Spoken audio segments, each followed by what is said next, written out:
والصلاة على نبيه وعلى آله وأصحابه المتأدبين بآدابه.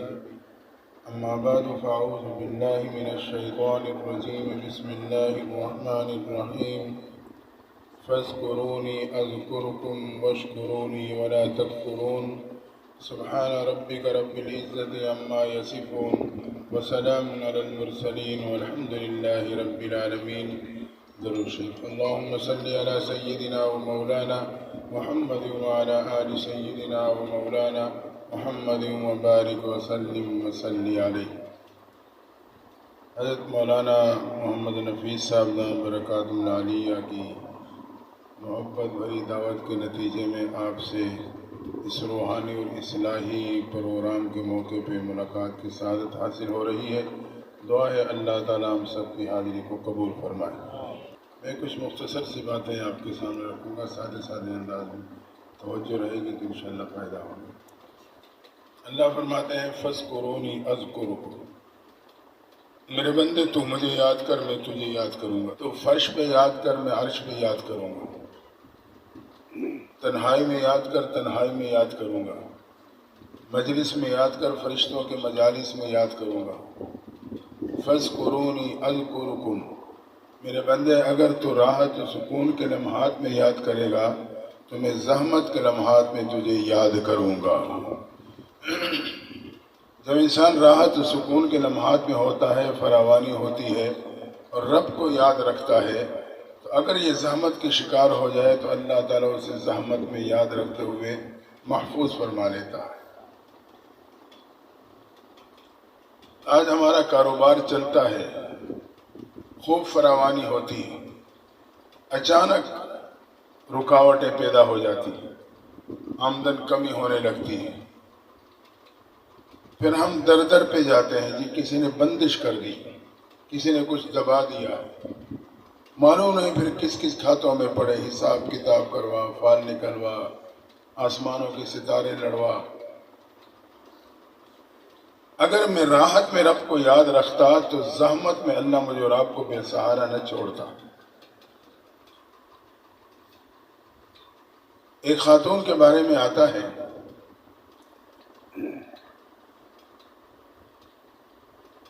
خاوند کا انتقال ہو چکا ہے، دودھ پیتا بچہ گود میں ہے، اپنی ذاتی چھت نصیب ہے لیکن فقر و فاقہ کا بھی شکار ہے.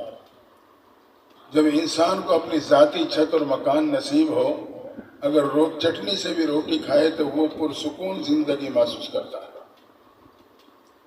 ایک دن بھوک کی شدت ہے، کھانے کی قلت ہے، چند نوالے کھانے کے پڑے تھے، اٹھا کے سامنے رکھے. اسے منہ کا نوالا بنانی ہی والی تھی کہ دروازے پہ صدا لگ گئی، اللہ کے نام پہ روٹی دے دو. جب اللہ کا نام سنا تو اس نے اپنے منہ کے نوالے اٹھائے، اللہ کے نام پہ مانگنے والے کے ہاتھوں میں دے دی. اپنا وقت اس نے صبر و تحمل سے گزارا. اللہ کی شان، چند دن بعد اس رشتہ داروں کے ہاں جانا پڑا. راستہ کچھ جنگل سے ہوتا ہوا گزرتا تھا. جب یہ بچے کو اٹھائے جنگل کے راستے پہ چڑھی تو اس نے کیا دیکھا؟ دور سے ایک بھیڑیا ہے، دوڑتا ہوا آ رہا ہے. چند لمحے بعد اسے یقین ہو گیا کہ اس کا رخ بھی میری طرف ہے. اب یہ پریشانی میں جو دوڑی کہ بچہ ہاتھ سے چھوٹ کے نیچے گرا. اتنے میں بھیڑی نے تیزی کے ساتھ لپکتے ہوئے بچے کو اپنے منہ میں اٹھایا اور سیدھا توڑ پڑا. اب ماں اپنے آنکھوں سے اپنے بچے کو موت کو منہ کا نوالا بنتے ہوئے دیکھ رہی، تڑپ گئی، بے قرار ہے، رب سے التجا کرنے لگی، اللہ میرے بچے کو موت کے منہ کا نوالا نہ بنانا، یا اللہ میرے بچے کو میرے ہاتھوں میں لوٹا دینا. اب بے قرار ہے، زاروں قطار روتے ہوئے رب کو پکار رہی ہے. بھیڑیا تیزی کے ساتھ سیدھ میں دوڑ رہا تھا. اچانک ایک درخت سے نوجوان نے چھلانگ لگائی. بھیڑیا نے جب اچانک انسان کو سامنے پایا تو تیزی سے پلٹتے ہوئے جب اس نے راستہ بدلنا چاہا تو بچہ منہ سے چھوٹا نیچے گرا. بھیڑیا تیزی سے آگے نکلا. نوجوان نے آگے بڑھ کے بچے کو اٹھایا، قدموں کو پلٹا، بچے کو لے کے اس ماں کے ہاتھوں میں دے کے جانے لگا. ماں نے کہا بیٹا اپنا نام تو بتا دے، تو انسان نہیں، میرے لیے رحمت کا فرشتہ بن کے آیا ہے. نوجوان نے قدم روک کے کہا ہاں اماں میں انسان نہیں ہوں، میں رحمت کا فرشتہ ہوں، اللہ نے تیری مدد کے لیے انسانی شکل دے کے بھیجا ہے۔ ایک دن تو اپنے گھر میں راحت و سکون کے لمحات میں تھی، تو نے اللہ کے نام پہ اپنے منہ کے نوالے اٹھا کے مانگنے والے کے ہاتھوں میں دے دیے تھے۔ زحمت کے لمحات میں رب نے تجھے یاد کرتے ہوئے موت کے منہ کا نوالا تیرے ہاتھوں میں لوٹا دیا ہے۔ فَاذْكُرُونِي أَذْكُرُكُمْ، فرمایا راحت میں یاد کرو گے تو زحمت میں یاد کرو گے۔ فَاذْكُرُونِي أَذْكُرُكُمْ، اللہ کہتا ہے میرے بندے معصیت میں یاد کرے گا تو مصیبت میں یاد کروں گا۔ گناہ کا موقع ہے، گناہ کرنے پہ قادر ہے، لیکن میری یاد آئی، میرا خوف طاری ہوا، تو نے اپنے آپ کو گناہ سے بچا لیا، کل کو اگر تو مصیبت میں آئے تو میں تجھے مصیبت سے بچا لوں گا۔ بنی اسرائیل کے 3 دوست ایک غار میں پہنچے۔ یہاں میں آپ کو 3 اصول دینا چاہتا ہوں۔ اللہ کی شان، ایک چٹان آئی غار کے منہ کو بند کر گئی، بالکل ایسے بند کیا کہ نہ ہوا کا جھونکا داخل ہوتا ہے نہ سورج کی کرن داخل ہو رہی ہے۔ تینوں کو یقین ہو گیا زندگی میں ہماری قبر بن گئی۔ اب غار میں تینوں سر جوڑ کے بیٹھے ہیں، ایسی گمنامی کی موت مریں گے کسی کو خبر تک نہ ہوگی۔ ایک کے دل میں بات آ گئی، بغیر بتلائے مزدوری لیے بغیر چلا گیا۔ میں اس کے انتظار میں رہا، نہ پہنچا، اس کی تلاش میں نکلا، نہ پایا، حتیٰ کہ میں نے اس کی مزدوری کی رقم گھر میں ایک طرف رکھ دی۔ اتنا عرصہ گزرا کہ مجھے خطرہ لاحق ہوا کہیں یہ رقم میں اپنی ضروریات میں استعمال نہ کر بیٹھوں۔ میں نے ایک تدبیر بنائی، اس رقم سے بکری خریدی، پالتا رہا، اس نے بچے دیے، سنبھالتا رہا۔ اتنا طویل عرصہ گزرا کہ ایک بکریوں کا ریوڑ تیار ہو گیا۔ اتنے عرصے بعد اچانک وہ مزدور کہیں سے آ لیا، کہنے لگا مجھے جانتے ہو؟ میں نے کہا کیوں نہیں، تیرے انتظار میں تھا، تیرے تلاش میں تھا، لیکن نہ پا سکا۔ اس نے کہا جو میری مزدوری بنتی ہے وہ مجھے دے دو۔ اس نے اسے ہاتھ سے پکڑا، بکریوں کے ریوڑ کے پاس لے گیا، کہا یہ ساری تیری مزدوری ہے، ساتھ لے جا۔ رو پڑا، آنکھوں میں آنسو آ گئے، کہنے لگا میرے سے مذاق تو نہ کرو، میں تو چند سکوں کے بدلے میں مزدوری کرتا ہوں، جو میرا حق بنتا ہے مجھے دے دو، لیکن میرا استہزاء نہ کرو، میرا مذاق نہ اڑاؤ، میری عزت نفس کو مجروح نہ کرو۔ کہا اللہ اگر تیری رضا کے خاطر پورا بکریوں کو ریوڑ میں نے اسے مزدوری میں دے کے رخصت کیا تو اس عمل کا واسطہ دیتا ہوں، اس پریشانی کو ٹال دینا۔ روایت میں آتا ہے دعا کا مکمل ہونا تھا کہ چٹان تھوڑی سی کھسک جاتی ہے، نکلنے کا راستہ تو نہیں ہے، لیکن ہوا کا جھونکا اور سورج کی کرن داخل ہونے لگی، زندگی کی امید پیدا ہو گئی۔ اتنے میں دوسرا اپنے ماضی پہ نظر ڈالتا رہا، اسے اپنا ایک عمل یاد آیا۔ تو پہلا اصول، اگر میں اپنے معاملات میں امانت و صداقت کو پیدا کر لوں گا، اللہ چٹان جیسے رکاوٹوں کو ہٹا دے گا۔ آج میرا ہر کاروباری بھائی تاجر پریشان ہے، یہ رکاوٹیں ہیں، کاروبار میں رکاوٹیں ہیں۔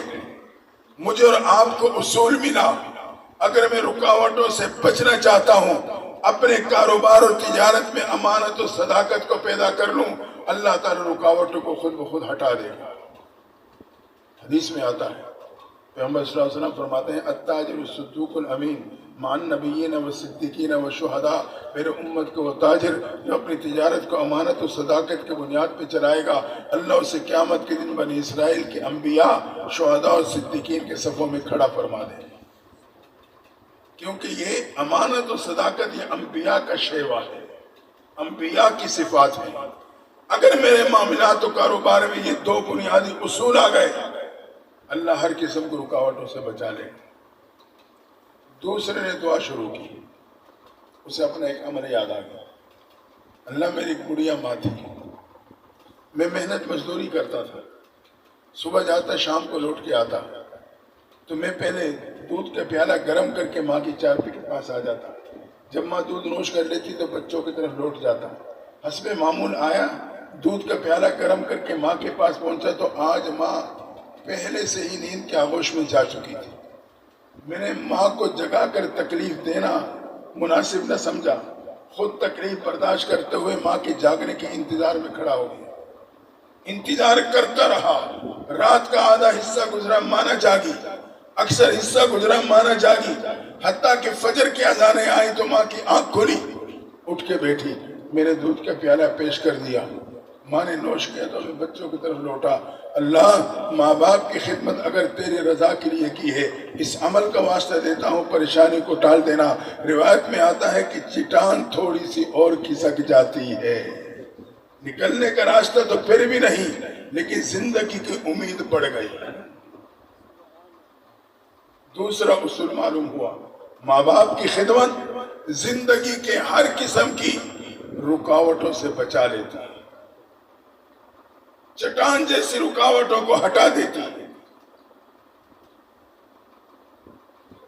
اس لیے زندہ ہیں، خدمت کرنے، ان کا مزاج جو بھی ہو۔ آج کو نوجوان کہتا ہے جی میرے ماں باپ کو مزاج بڑا سخت ہے، یہ ہے وہ ہے، بنا جو بھی ہو، اللہ نے جو مقام دیا وہ میں چھین نہیں سکتا، وہ مقام ان کا مسلم ہے۔ ان کے مزاج کو نہ دیکھیں، ہم اپنا مزاج بنائیں، ان کی ہر بات برداشت کریں، خاموشی سے سن لیں، بری بھی لگے خاموشی سے سن لیں، بس ایک ماں باپ ہی ہے۔ باہر کتنے لوگوں کی باتیں سنتے ہیں، گھر میں بوڑھے ماں باپ کی نہیں سن سکتے۔ ایک بات یاد رکھا، قرآن سے ہمیں اور آپ کو ایک اصول ملتا ہے، ماں باپ دونوں یا دونوں میں سے اگر زندہ ہیں، جب بھی گھر سے دکان دفتر یا سفر پہ جانا ان سے دعائیں لے کے جانا، اگر دنیا سے جا چکے ہیں تو انہیں دعائیں دے کے جانا، اللہ آپ کو بعافیت اپنے بچوں کی طرف لوٹا دے گا۔ یہ میں نہیں کہہ رہا، قرآن بتا رہا ہے۔ ابراہیم علیہ السلام نے جب اللہ کے حکم پر حضرت ہاجر اور بڑھاپے کی اولاد حضرت اسماعیل علیہ السلام کو مکہ کے چٹیل میدانوں میں چھوڑا اور خود ملک شام چلے گئے، ایک عرصے بعد، کئی سالوں بعد خواب دیکھا، رب کہتا ہے خلیل بیٹے کو میرے نام پہ قربان کر دیا۔ حضرت ابراہیم علیہ السلام نے اگلے دن 80 اونٹ منگوائے، بیٹے کی جگہ پہ اللہ کے نام پہ قربان کر دیا۔ دوسری رات پھر خواب آیا، خلیل بیٹے کو میرے نام پہ قربان کر دیا، آپ نے 80 اونٹ قربان کر دی۔ تیسری رات پھر خواب آتا ہے، خلیل بیٹے کو میرے نام پہ قربان کر دو۔ اب آپ ملک شام سے چلے، مکہ کے بستی میں پہنچے، حضرت ہاجرہ سے ملے، کہا بیٹے اسماعیل کو تیار کرو، بڑے کی ملاقات کے لیے لے جانا چاہتا ہوں۔ اس وقت اسماعیل علیہ السلام کی عمر 7 سال، جمہور قول کے مطابق 9 سال کی عمر کا بچہ تھا۔ حضرت ہاجرہ نے سوچا کہ ایک عرصے بعد والد آئے ہیں، بڑے کی ملاقات کے لیے لے جانا چاہتے ہیں، میرے تخیل اماں ہاجرہ نے بیٹے اسماعیل کو نہلایا بھی ہوگا، صاف ستھرے کپڑے پہنائے ہوں گے، کنگھی سرما کر کے اس کا ہاتھ باپ کے ہاتھ میں پکڑا دیا ہوگا۔ اب یہ وہ بچہ ہے جو ماں سے رخصت ہو رہا ہے، لیکن ڈھیروں دعائیں لیتا ہوا جا رہا ہے۔ نتیجہ کیا نکلا؟ چلا تو اسماعیل تھا، واپس لوٹا تو ذبیح اللہ بن چکا تھا۔ کتنی بڑی عظمت اور شان اللہ نے عطا کر۔ فرعون نے جب بچوں کا قتل عام شروع کیا، اسی طرح میں موسیٰ علیہ السلام کی پیدائش ہو گئی۔ موسیٰ بے قرار ہے، فرعون کے فوج آئیں گے، بچے کو قتل کر جائیں گے۔ رب کہتا ہے وَأَوْحَيْنَا إِلَىٰ موسیٰ، ہم نے موسیٰ کے دل پہ الہام کیا، پریشان نہ ہونا، بچے کو دودھ پلاتے رہنا، خطرہ لائق ہو تو دریا کے موجوں کے حوالے کر دینا۔ موسیٰ نے صندوق تیار کیا، بچے کو صندوق میں لٹایا، ماں اور بہن دونوں نے مل کے صندوق اٹھایا، دریا کے کنارے پلا کے رکھا، ماں پہلے پانی میں اتری، پھر صندوق کو پانی کے سطح پہ لایا گیا۔ اب ماں اپنے ہاتھوں سے صندوق کو دھکیلتے ہوئے بچے کو دریا کے موجوں کو حوالے کر رہی ہے۔ یہ وہ بچہ ہے جو ماں سے رخصت ہو رہا ہے، لیکن ڈھیروں دعائیں لیتا ہوا جا رہا ہے، ماں دعائیں دیتے ہوئے رخصت کر رہی ہے۔ نتیجہ کیا نکلا؟ چلا تو موسیٰ تھا، ایک وقت آیا اللہ نے کلیم اللہ بنا دیا تھا۔ امام الانبیاء تاجدار مدینہ محمد رسول اللہ صلی اللہ علیہ وسلم کی پیدائش ہوئی۔ کچھ ہی عرصے بعد بنو سعد کی قبیلے کی 10 عورتیں مکہ کے بستی کا سفر کرتی ہیں کہ بچے کو میں لیں گی، پالیں گی، کچھ معاوضہ ملے گا، گھر کا سرکل چلے گا۔ اللہ کی شان جب چلی تو راستے میں ایک کی سواری نے ساتھ نہ دیا، پیچھے رہ گئے، 9 کے 9 آگے نکلی، پھر آگے جا کے انتظار کرنے لگی، حلیمہ پہنچی، پھر روانہ ہو گئی، پھر حلیمہ کی سواری نے ساتھ نہ دیا، اب 9 میں سے ایک نے کہا چھوڑو حلیمہ کو، ہمارا بھی راستہ مارے گی، جلدی مکہ کے بستے میں پہنچو، مالدار لوگوں کے بچے گود میں لے لو، یا کم از کم جس کا باپ موجود ہو، یتیم نہ ہو، اسے اٹھا لو، کچھ نہ کچھ معاوضہ تو مل جائے گا۔ 9 کی 9 پہنچی مکہ کے بستے میں، یکے بعد دیگر آمنہ کے دروازے پہ بھی جاتی ہیں، لیکن اللہ کو یہ پسند نہیں تھا کہ میرا محبوب اس 9 میں سے کسی ایک دامن میں پرورش پائے۔ وجہ یہ تھی کہ 9 کی 9 کے دامن میں مال و دولت کی محبت نے جنم لیا تھا، حرص و حبس اس کے دامن میں کھیلتے نظر آتے تھے۔ رب نہیں چاہتا تھا اس میں سے کسی دامن میں میرا محبوب تربیت پائے، اس لیے انہوں نے محبوب کو یتیم سمجھ کے نہیں چھوڑا، دراصل اللہ نے انہیں اپنے محبوب کے در سے محروم لوٹا دیا، محروم لوٹ گئی۔ مکہ کے بستے سے بچوں کو لیتے ہوئے جانے لگی، اتنے میں حلیمہ پہنچ گئی۔ جب حلیمہ مکہ کے بستے میں داخل ہوئی، ایک ایک دروازے پہ جاتی ہے، بچہ ہے نہیں، بچہ ہے نہیں۔ کسی نے کہا حلیمہ مکہ میں کوئی بچہ نہیں رہا سوائے ایک کی طرف بلانے والا ایک ہی رہ گیا ہے۔ آخرکار حلیمہ پہنچی آمنہ کے دروازے پر۔ حلیمہ حلم سے، حلیمہ کے دامن میں حلم نے جنم لیا تھا، صبر و تحمل حلیمہ کے دامن میں کھیلا کرتے تھے۔ رب کو یہ دامن اتنا پسند تھا کہ اللہ نے حلیمہ کے دامن کا انتخاب پہلے سے اپنے محبوب کی تربیت کے لیے کر لیا تھا، اس لیے اب رب نہیں چاہتا تھا جب حلیمہ کو پتا چلے کہ میرا محبوب یتیم ہے، کسی اور بچے کا خیال نہ آ جائے۔ تو حلیمہ جب مکہ پہنچتی ہے کوئی بچہ نہیں رہا، حلیمہ پہنچی آمنہ کے دروازے پہ، آمنہ بچہ ہے، ہاں ہے، باپ ہے نہیں، یتیم ہے۔ آمنہ کے آنکھوں میں آنسو آ گئے، اب کوئی اور بچہ تھا نہیں کہ حلیمہ کے ذہن میں بات آتی چلو اسے چھوڑو فلاں جگہ پہ پتہ کر لو۔ حلیمہ کہنے لگی اچھا آمنہ مجھے دکھاؤ تو صحیح۔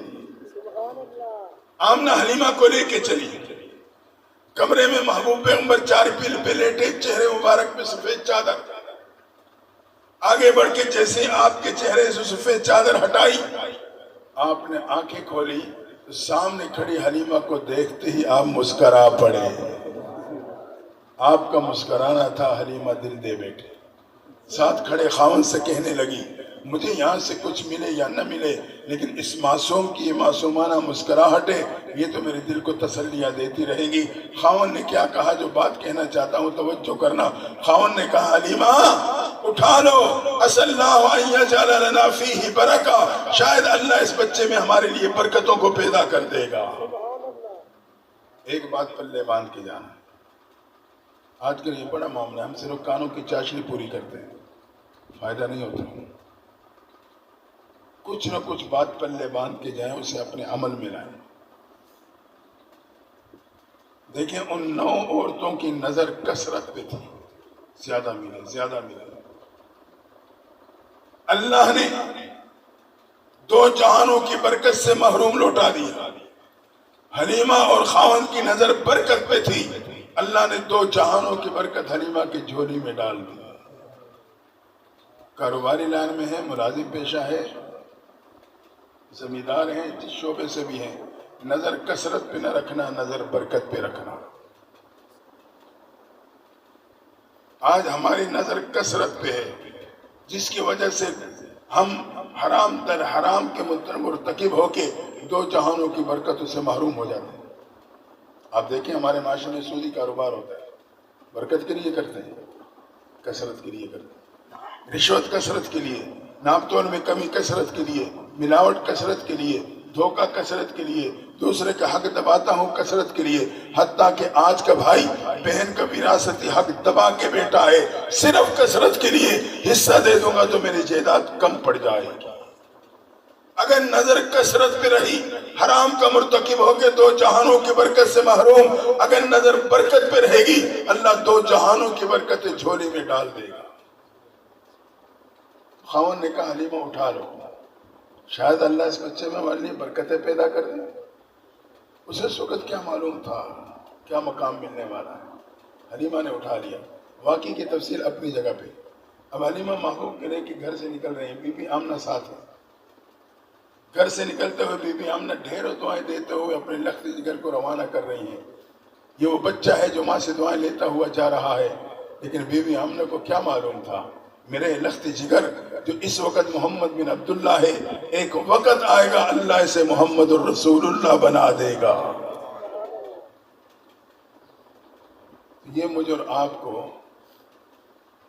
محبوب پیغمبر نے میلاد کے موقع پہ پیغام دیا. لوگ کہتے ہیں دیوبندی میلاد نہیں مناتے، ہم میلاد مانتے ہیں. کبھی موقع بنے گا پھر میں آپ کو میلاد سناؤں گا کہ ہم میلاد کیسے مناتے ہیں. تو اس موقع پہ امت کو پیغام دیا، میرے امتی گھر سے نکلنا ماں باپ سے دعائیں لے کے نکل. میلاد منانی ہے، ماں باپ کو راضی کرو. روزہ اطہر میں محبوب کو خوشی پہنچے گی. بہرحال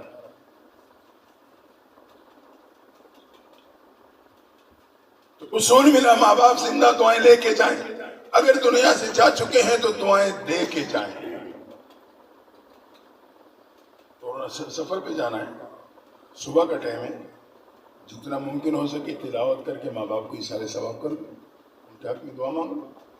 اور اگر کوئی کہتا ہے جی جلدی ہے اور ٹائم نہیں ہے یہ وہ، میں آپ کو بالکل آسان ترتیب بتا دیتا ہوں.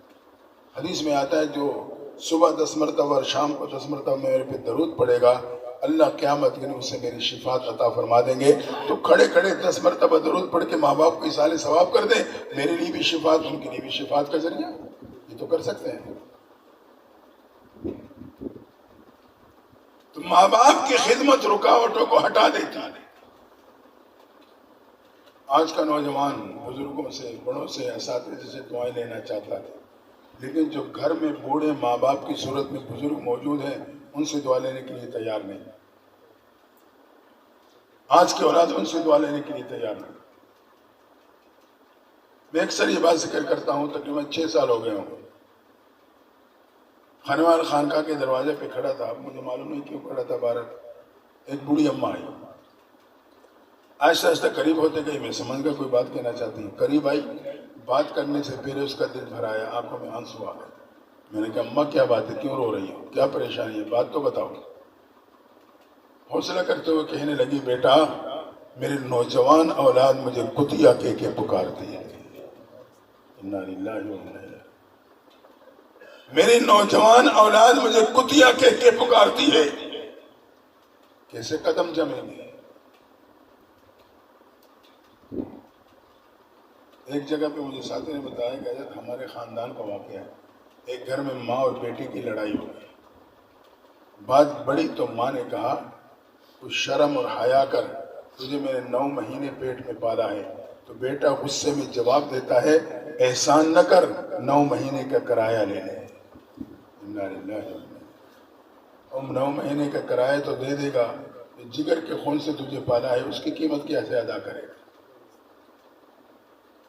اس لیے اب خود بھی اور اپنے اولاد کو بھی نیک ماحول سے جوڑ دے، نیک صحبت میں جوڑ دے، ورنہ بڑے عجیب حالات. موسیٰ علیہ السلام نے ایک دفعہ اللہ سے دعا مانگی، یا اللہ تو اس شخص سے میری ملاقات کرا دے جو جنت میں میرا ساتھی ہوگا. اللہ تو قادر ہے، عالم الغیب ہے، مختار کل ہے، رب کو تو پتہ ہے. اللہ نے دعا کو قبول کرتے ہوئے کہا موسیٰ علیہ السلام فلاں علاقے کے فلاں بستی میں چلے جانا، وہاں ایک نوجوان گوشت کا پھٹا لگائے بیٹا، وہ آپ کی جنت کا ساتھی.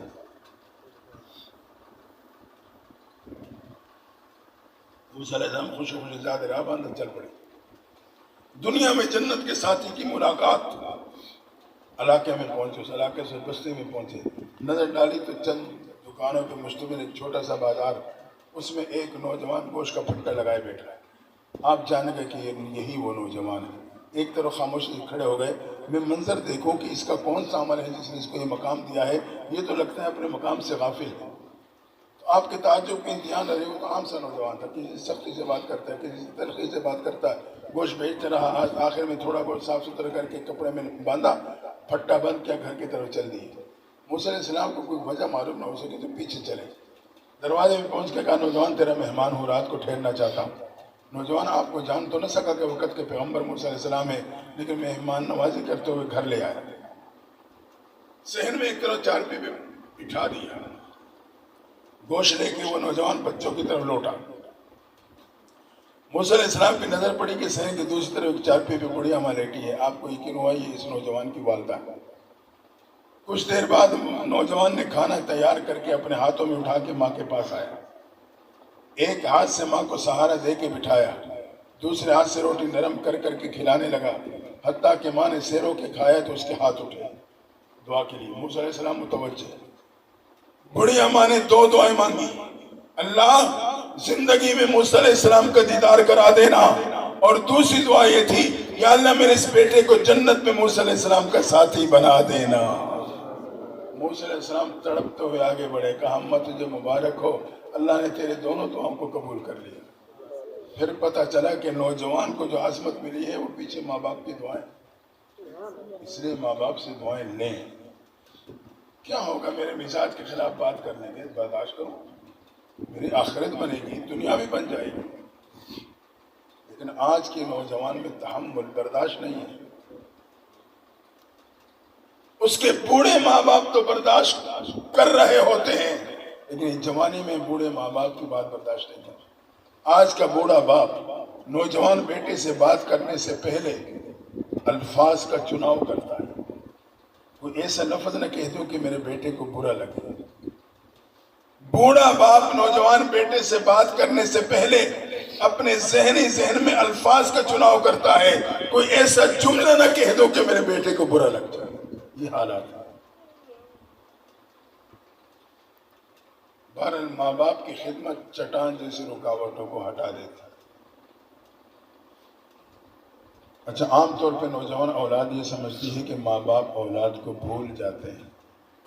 یاد رکھنا یہ اولاد کی بھول ہے، ماں باپ اولاد کو کبھی نہیں بھلا سکتا۔ ماں باپ اولاد کو کبھی نہیں بھلا سکتا۔ کائنات میں دو ہستی ہیں جو بھلانے پہ بھی نہیں بھلاتی، ایک اللہ کی ہستی ہے، ایک اماں کی ہستی ہے۔ حدیث قدسی ہے، اللہ فرماتے ہیں ان ذکرتنی ذکرتک وان نسیتنی ذکرتک، میرے بندے یاد کرے گا میں یاد کروں گا، اگر بھلا دے گا پھر بھی میں یاد کروں گا۔ یہی تو وجہ ہے، اللہ کافر کو بھی بھوکا نہیں سلاتا، وہ تو اللہ کو بھلا ہی بیٹھا ہے، لیکن رب نہیں بھلاتا اپنے بندے۔ یا پھر ماں کی ہستی ہے جو بھلانے پہ بھی اولاد کو نہیں بھلا پاتی۔ ایک نوجوان کے بارے میں آتا ہے، ماں باپ کا اکلوتا بیٹا تھا، وہ پڑھ لکھ گیا، باصلاحیت تھا، من پسند کی شادی کر گیا، بوڑھے ماں باپ کی تمناؤں کو قدموں کے نیچے رونتے ہوئے کاغذات بنوائے، ویزا لیا، بیوی کو لے کے پہنچ گیا سعودیہ۔ وہاں ہنر تھا، تعلیم یافتہ تھا، وہاں اس نے اس وقت اپنا کاروبار کا سیٹ اپ چلایا، وہ ماشاءاللہ خوب چلا، اسی میں مگن ہو گیا۔ ماں باپ کو بے سہارا چھوڑ کے گیا، 2-4 سال نہیں 25 سال کا عرصہ گزرا۔ 25 سال کے بعد طواف کر رہا ہے، ایک اللہ والے پہ نظر پڑی، اس کے دل میں بات آئی آج تو طواف مکمل کر کے اس اللہ والے کو اپنے دل کی بات کہہ دو۔ طواف مکمل ہوا تو اس عالم دین کے قریب گیا، کہ حضرت میں آپ سے دل کی بات کہنا چاہتا ہوں۔ کہو بیٹا کیا بات ہے؟ کہنے لگا مجھے یہاں 25 سال ہو چکے ہیں، میں نے حج بھی کیے، عمرے بھی کیے، طواف بھی کرتا ہوں، اب بھی آپ کے پیچھے پیچھے طواف میں تھے، لیکن میرے ساتھ بڑا عجیب معاملہ ہے، جب بھی حجر اسود کا بوسہ یا استلام کر کے طواف کے لیے قدم بڑھاتا ہوں، میرے کان سے آواز ٹکراتی ہے کہ تیری حاضری قبول نہیں ہے۔ میں تڑپ جاتا ہوں، لیکن سوچتا ہوں اس در کو چھوڑوں تو کس در پہ جاؤں، کوئی اور در تو ہے نہیں۔ تڑپتے ہوئے اپنے طواف کو مکمل کر لیتا ہوں۔ عالم دین نے کچھ دیر خاموشی اختیار کرنے کے بعد ایک حدیث کی روشنی میں نوجوان کو جواب دیا۔ کہا بیٹا ایک دفعہ محبوب پیغمبر صحابہ کے ساتھ طواف فرما رہے تھے، اچانک خانہ کعبہ کو مخاطب ہوا، فرمایا کعبہ یقیناً تو بڑی حرمتوں والا ہے، بڑی عزتوں والا ہے، لیکن ایک مسلمان کی عزت و حرمت وہ تیرے سے بھی بڑھ کر ہے۔ مسلمان کی حرمت خانہ کعبہ سے بڑھ کر ہے۔ آج ہم وہاں پہنچ کے تو خانہ کعبہ کے خلاف پکڑ کے رو رو کے دعائیں مانگتے ہیں، یہاں آتے ہیں تو بھائی نے بھائی کا گریبان پکڑا ہوتا ہے۔ جبکہ ایک مسلمان کی حرمت خانہ کعبہ سے بھی زیادہ، تو کہنے لگے بیٹا لگتا ہے تو کسی کا دل توڑ کے آیا ہے۔ نوجوان کو ماضی کی کہانی یاد آ گئی، کسی کا دل کیا، بوڑھے ماں باپ کے دل توڑ کے بیٹھو، وہیں ذہن بنا لے کہ اب میں کاغذات بنواؤں گا، ویزا لوں گا، جاؤں گا، ماں باپ کی خیر خبر لوں گا۔ مختصر ہے کہ کاغذات بنوائے، ویزا لیا، پاکستان ایئرپورٹ سے اپنے شہر سے اپنی بستی، اسٹاپ پہ پہنچا تو آگے 25 سال میں نقشے تبدیل ہو چکے۔ اسے نہیں اندازہ ہو رہا کہ ماں باپ کو کس چار دیواری میں چھوڑ کے گیا تھا۔ انتظار کرنے لگا، بستی سے ایک نوجوان آیا تو آگے بڑھ کے کہنے لگا نوجوان اس بستی کا رہنے والا ہے؟ ہاں اسی بستی کا رہنے والا ہوں۔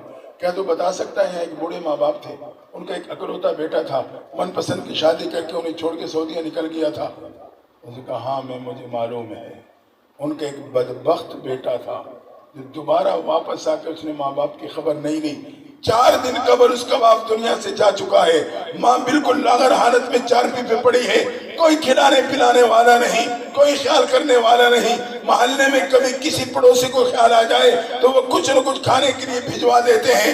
میری ماں بھی مجھے جو چیز پکاتی ہے تو مجھے کہتی ہے بیٹا یہ لے جاؤ، بڑی اماں کو اپنے ہاتھ سے کھلا کے آنا۔ جب میں اسے کھلانے لگتا ہوں میری آنکھیں دیکھتی ہیں، بڑے اماں کے ہونٹ ہل رہے ہوتے ہیں، کان لگا کے سنتا ہوں، آج بھی وہ اپنے اسے بیٹے کا نام لے کے یاد کر رہی ہوتی ہے۔ ہاں اولاد کہتی ہے ماں باپ بھول جاتے ہیں، ماں باپ نہیں بھلا سکتے، یہ میرے اور آپ کی بھول ہے۔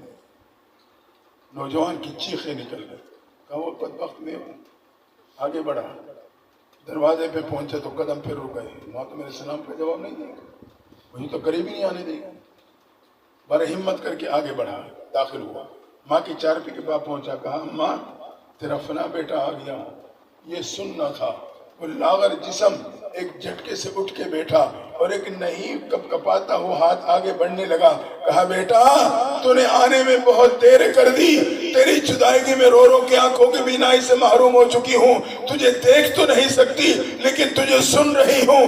یہ کہا ہاتھ آگے بڑھا کے بیٹے کے سر کو قریب کر کے بوسہ لیا اور وہی جسم جھٹکے سے گرا اور ہمیشہ کے لیے ٹھنڈا ہو گیا۔ ماں باپ زندہ ہیں، خدمت کر جا چکے ہیں تو انہیں اپنے دعا کا حصہ بنائیں مستقل۔ تو پہلا اصول معلوم ہوا کہ معاملات میں امانت و صداقت رکاوٹوں کو ہٹا دے گی۔ دوسرا اصول ماں باپ کی خدمت رکاوٹوں کو ہٹا دے گی۔ اور تیسری بات، تیسرے ساتھی کے ذہن میں بات ہے، اب اس نے دعا شروع کہنے لگا اللہ میری ایک چچیزاد بہن تھی، بہت ہی خوبصورت و حسین لڑکی تھی، لیکن پاکیزہ اور پاک دامن تھی، میں اسے میری نگاہوں سے دیکھا کرتا تھا۔ ایک دن اسے رقم کی ضرورت پڑی، گھر پڑوس میں کہیں خاندان میں انتظام نہ ہو سکا، اس نے بامر مجبوری میرے سامنے ذکر کیا، میں نے رقم دینے کا وعدہ کیا لیکن گناہ کے ساتھ مشروط کر دیا۔ معلوم نہیں وہ کس ہاتھوں مجبور تھی، اس وقت تو خاموش ہو گئی۔ جب میں گناہ کے ارادے سے اس کی طرف بڑھنے لگا، میں نے کیا دیکھا کہ اس پہ کپ کپی تاری ہے، رنگ سرد ہو چکا ہے۔ وہ ٹک ٹکے باندھ کے مجھے دیکھ کے کہنے لگی انی اخاف اللہ اتق اللہ، نوجوان میں رب سے ڈرتی ہوں، تو بھی اپنے رب سے ڈر جا۔ اللہ اس کے جملہ میرے دل پہ جا کے لگا، میرے پہ آپ کا خوف طاری ہو گیا۔ بڑھتے ہوئے قدموں کو پلٹا، اپنے دامن کو بچایا، اس کے دامن کو بھی بچا لیا۔ اللہ اگر گناہ پہ قادر ہونے کے باوجود معصیت سے بچا ہوں تو اس کی برکت سے ہمیں مصیبت سے بچا لے۔ دعا کا مکمل ہونا تھا کہ پوری چٹان ہٹ جاتی۔ تو تیسرا اصول معلوم ہوا، گناہوں سے حفاظت۔ کہتے ہیں نا دوائی سے پرہیز زیادہ اثر رکھتا ہے۔ پہلے تو وہ 2 پوائنٹ جو تھے وہ دوائی کے تھے، امانت و صداقت کاروبار میں ہو، ماں باپ کی خدمت ہو، یہ دوائی تھی، اور گناہوں سے حفاظت یہ پرہیز ہے۔ گوئے کہ اس کی دعا کا مکمل ہونا تھا، پوری چٹان ہٹ گئی۔ تو فَاذْكُرُونِي أَذْكُرُكُمْ، رب کہتا ہے میرے بندے معصیت میں یاد کر، مصیبت میں یاد کروں گا، نادم ہو کہ مجھے پکار، میں تجھے یاد کرتے ہوئے تیرے گناہوں کو معاف کر دوں گا۔ ندامت کے ساتھ یاد کر تو مغفرت کے ساتھ یاد کروں گا۔ اس کی تفصیل میں نہیں جاتا، صرف ایک واقعہ جس سے یہ بات واضح ہو جائے گی، پھر بات میری طرف۔ حضرت حسن بصری رحمۃ اللہ تعالیٰ علیہ علم و عمل کے پیکر تھے، جلیل القدر تابعی تھے، ان کا نام حسن حضرت عمر فاروق رضی اللہ تعالیٰ عنہ نے رکھا تھا. یہ میرے اور آپ کے ماں ہے تو ام سلمہ کے خادمہ کے بیٹے تھے.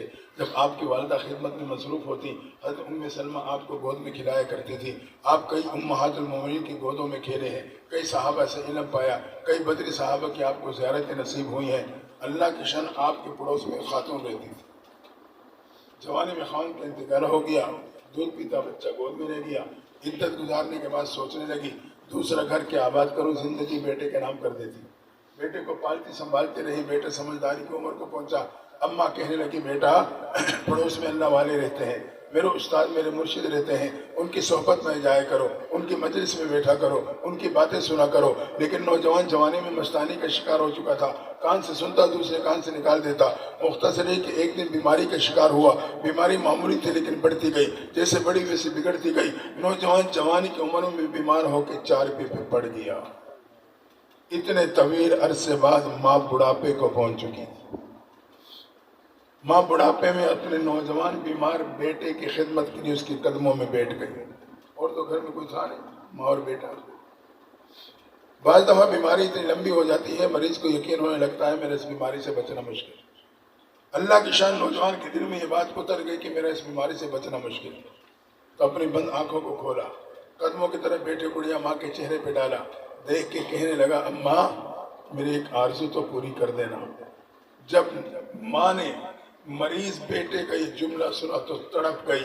بیٹا کون سے آرزو لیے پڑا ہے بتا تو صحیح, تیرے لیے جی رہی ہوں, تیرے سہارے بیٹھی ہوں, تیری کون سے آرزو باقی ہے. کہا اماں اگر میرا انتقال ہو جائے تو اللہ والے میری نماز جنازہ پڑھا دے. یہ آرزو. ماں تڑپ گئی لیکن اپنے آپ کو سنبھالا, تھوڑی حضرت کی خدمت میں, چلو زندگی میں نہیں جاتے جاتے حضرت سے نسبت ہو جائے گی. کہا میرا بیٹا اس کے کیفیات سے گزر رہا ہے, آرزو کا اظہار کر رہا ہے, میرا انتقال ہو جائے تو جنازہ اللہ والے پڑھا دیں. اللہ کی شان حضرت حسن بصری نے نوجوان کے جنازے پڑھانے سے صاف انکار کر دیا. اب انکار ہوا تو مرشد تھے, نہ اصرار کر سکی نہ وجہ پوچھ سکی. اصرار بھی نہیں کیا نہیں جی بس آپ پڑھائیں گے آپ پڑھائیں گے, اور وجہ بھی نہیں پوچھ سکے کہ کیوں. آداب ہے نا پیری مریدی کے. آج کل جو ہمارا پیری مریدی ہے نا وہ کچھ اور ہے. تعویذ چل گیا تو پیری بھی پکا مرید بھی پکا, تعویذ نہ چلو پیری بھی فارغ مرید بھی فارغ. تو اس کو پیری مریدی نہیں کہتے, یہ عملیات ہیں. اس میں تو ہندو عیسائی میں اور آپ سے زیادہ ماہر ہیں. پیر کہتے ہیں رہبر کو, اللہ اور اللہ کے نبی کا راستہ بتلانے والا, دین کا راستے کی رہنمائی کرنے والا, اس کو پیر کہتے ہیں. آج ہم نے رخ ہی بدل لی. جہاں عملیات ہیں, دنیاوی پریشانیاں اور مسائل حل ہوتے ہیں, بس وہی پیر صاحب ہے. وہ پیر نہیں ہے. ہم نے تعین میں غلطی کی. رہبر کو کہتے ہیں.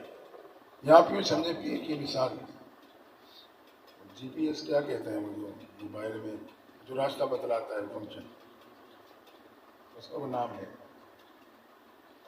کہنے پر اس کا اپنا کوئی نام ہے. وہ جب آپ لگا لیتے ہیں پھر گاڑی چلاتے ہیں, وہ آپ کی رہنمائی کرتا ہے, سیدھا جاؤ, یو ٹرن لے لو, دائیں مڑ جاؤ, بائیں مڑ جاؤ. آپ اس کی رہنمائی میں چلتے چلے جاتے ہیں حتیٰ کہ منزل کو پہنچ جاتے ہیں, جبکہ آپ کو راستے کا پتہ ہی نہیں. تو پیر کی مثال اسی فنکشن کے مانند ہے. وہ آپ کی رہنمائی کرتا ہے, یہ ناجائز ہے اس سے بچ جاؤ, ادھر جاؤ, یہاں سے پیچھے ہٹ جاؤ, یہاں سے سیدھا جاؤ. وہ آپ کی رہنمائی کرتا ہے اصلاح کے لیے.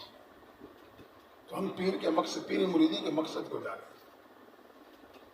تو مرشد تھے, وہ اصرار نہ کر سکی. نوجوان کی ماں پریشانی میں قدم پلٹے گئی اور بیٹے کے قدموں میں جا کے بیٹھ گئی. بیٹے نے بند آنکھوں کو کھولا, ماں کے چہرے پہ جما لیا, مسلسل ماں کو دیکھتا رہا. ماں سمجھ گئی بیٹی کی خاموش نگاہیں میرے سے کس سوال کا جواب مانگ رہی ہیں. سوچنے لگی بتاؤں تو کیا بتاؤں, کہوں تو کیا کہوں. دل ہی دل میں تڑپتی رہی, مگر بیٹے کا مسلسل دیکھنا بھی ماں سے برداشت نہ ہوا. آخر کار دل پہ ہاتھ رکھ کے کہنے لگی بیٹا اللہ والوں نے تیرے جنازہ پڑھانے سے انکار کر دیا. یہ سننا تھا. نوجوان کے دل پہ ایک چوٹ لگی, ایک ٹھنڈی آہ بھری, آنکھوں سے ندامت کے آنسو جاری. خاموشی میں چلا گیا. ماں ایک بار پھر تڑپ گئی. اسی دورانیہ میں نوجوان نے پھر آنکھ کھولی. ماں کو دیکھ کے کہنے لگا اماں یقیناً میں اتنا برا ہوں کہ اللہ والوں نے میرے جنازہ پڑھانے سے انکار کر دیا ہے، اماں پھر تو میرے پہ ایک احسان کر دینا۔ بیٹا کیا احسان؟ جب میرا انتقال ہو جائے میرے پاؤں میں رسی باندھ دینا، بستی کے گلی میں گھسیٹتے چلے جانا، جہاں بستی والے گندگی ڈالتے ہیں وہاں جا کے مجھے بھی ڈال دینا۔ میں نے تو توبہ نہیں کی لیکن میرے دوست جب میرے انجام کو دیکھیں گے تو انہیں توبہ نصیب ہو جائے گی۔ ماں سن رہی ہے، تڑپ رہی ہے، کروں تو کیا کروں؟ مختصر اسی کشمکش میں چند لمحے بعد نوجوان کا انتقال ہو گیا۔ ادھر بیٹے کا انتقال ہوا، ادھر دروازے پہ دستک ہو گئی۔ ماں پریشانی میں بند دروازے کی طرف دوڑی، دروازہ کھولا تو کیا دیکھا؟ حضرت حسن بصری دروازے پہ کھڑے۔ حضرت کیسے تشریف لائے؟ تیرے بیٹے کا جنازہ پڑھانے آیا ہوں۔ ماں تڑپ گئی، حضرت بیٹے کا انتقال ابھی ہوا، گھر میں میرے سوا کوئی ہے نہیں، میں نے کسی کو خبر نہیں دی، آپ کو اطلاع کیسے ہو گئی؟ پھر آپ جنازے سے انکار فرما چکے تھے، اب وقت سے پہلے تشریف لے آئے، یہ سننا تک حضرت کی آنکھوں سے بھی آنسو جاری۔ کہا ہاں، جب تو بیٹے کی آرزو لے کے آئی تھی میں نے انکار کر دیا تھا، تیرے جانے کے بعد میرے آرام کا وقت تھا، میں سویا تو میں نے خواب میں کیا سنا؟ رب کی طرف سے آواز آتی ہے میرے دوست تیرے پڑوس میں میرے ایک دوست کا انتقال ہو چکا ہے، اس کی نماز جنازہ پڑھا، اگر جنازے سے انکار کیا تو دوستی سے انکار کر دوں گا۔ دوستو میرا آپ کو یقین ہے رب چاہے تو صبح کو شام پہ بدل دے، وہ چاہے تو شام کو صبح پہ بدل دے، رب چاہے دن کو رات پہ بدل دے، وہ چاہے رات کو دن پہ بدل دے، رب چاہے گرمی کو سردی پہ بدل دے، وہ چاہے سردی کو گرمی پہ بدل دے، اور رب چاہے تو گناہوں کو نیکیوں پہ تبدیل کر دے۔ اولئک یبدل اللہ سیئاتہم حسنات، رب کہتا ہے یہ وہ لوگ ہیں جن کے گناہوں کو نیکیوں میں بدل دیتا ہوں۔ نوجوان کے ندامت بھرے آنسو تھے، اللہ نے اس کی گناہوں کو نیکیوں میں تبدیل کر کے دوستی میں شامل کر لیا تھا۔ فَاذْكُرُونِي أَذْكُرُكُمْ، میرے بندے ندامت کے ساتھ یاد کرے گا، مغفرت کے ساتھ یاد کروں گا۔ دعائیں اللہ تعالیٰ ہم سب کو سچی پکی توبہ نصیب فرمائے اور اپنی یاد کے ساتھ زندگی گزارنے کی توفیق عطا فرما دے۔ وآخر دعوانا ان الحمدللہ رب العالمین۔